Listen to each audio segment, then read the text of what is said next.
মাশাল্লাহ, গাছের বয়স 29 দিন, কত বড় হয়েছে। আগাটা ভেঙে দিচ্ছি, অর্থাৎ কাটিং করে দিলাম।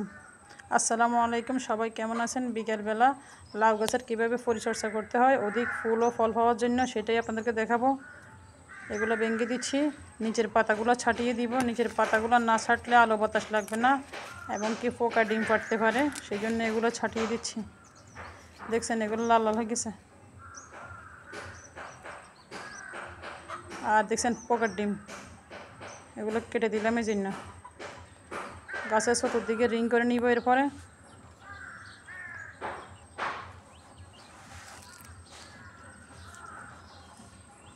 চারদিক দিয়ে খুঁচিয়ে খুঁচিয়ে রিংয়ের আকৃতি করে নিচ্ছি। রিং আকৃতি করার পরে আমি রান্নাঘরের আমার যে উচ্ছিষ্টগুলো বের হয় সেগুলো আমি জমিয়ে রেখেছি, সেগুলো একটার পর একটা দিয়ে দিব গাছে। রাসায়নিক সার বেশি ব্যবহার করব না, যেহেতু নিজে খাবো। নিজে দুই একটা গাছ লাগালে বিষমুক্ত সবজি পাওয়া যায়। এগুলো চা পাতা, পেঁয়াজের খোসা, ডিমের খোসা।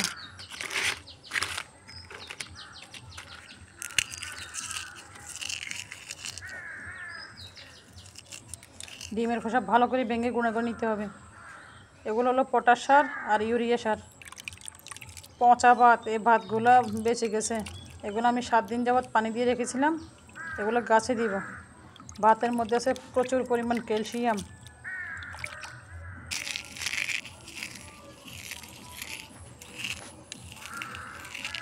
আগে শক্তগুলো দিয়ে দিব, যেগুলো শক্ত পচতে দেরি হয় সেগুলো নিচে দিব, তারপর উপর নরমগুলো দিব।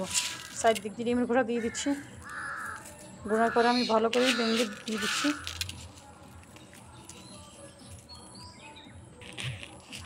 পেঁয়াজের খোসা দিয়ে দিচ্ছি। পেঁয়াজের খোসা দিলে গাছের রোগ জীবাণু কম হবে, ঝাঁঝালো গন্ধ বেরোচ্ছে এখানে।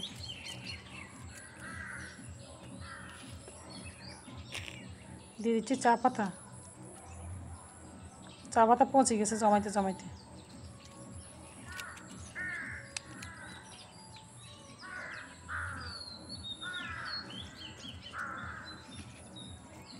চতুর্দিকে ঘুরিয়ে দিয়ে দিলাম চা পাতা পচা।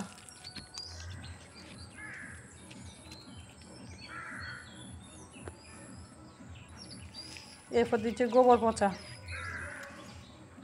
পচা গোবর দিয়ে দিচ্ছি। যাদের গোবরের ব্যবস্থা নাই তারা রান্নাঘরের তরকারির খোসা পচিয়ে তারপর জমিয়ে দিবেন, গোবরের কাজ হয়ে যাবে।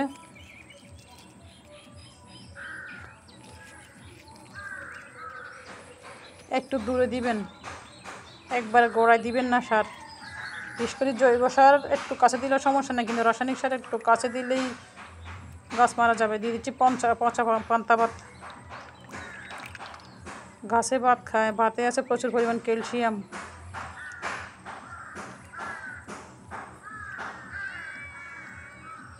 এটা রাসায়নিক সার থেকে আর ভালো হবে।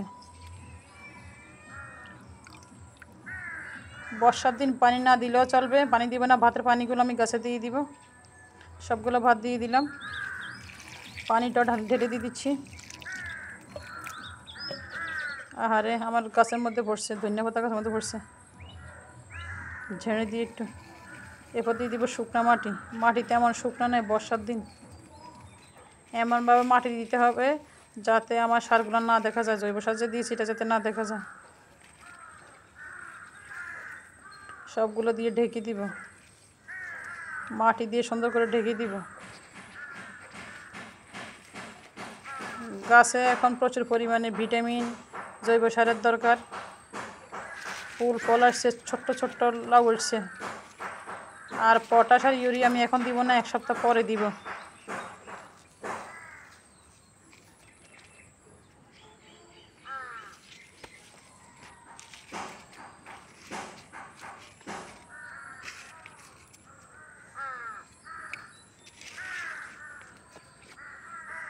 এগুলো গাছের পাতা একটু পচিয়ে উঠছে, আমি দিয়ে দিচ্ছি লাউ গাছের নিচে।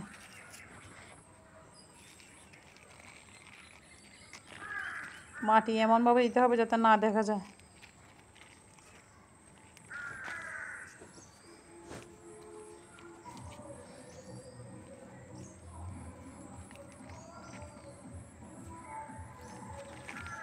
আগাছা পরিষ্কার রাখবেন, গাছের আশেপাশের কোনো গাছের শিকড় আসছে কিনা সেটা খেয়াল রাখবেন, তাহলে গাছে পুষ্টি পাবে না, অন্য আগাছা গাছে খেয়ে ফেলবে। আমার এখানে 2-3টা আগাছা গাছ ছিল, সেগুলো শিকড় মাটির নিচে দিয়ে এসে আমি কাটিয়েছি। সবাই ভালো থাকবেন, আল্লাহ হাফেজ।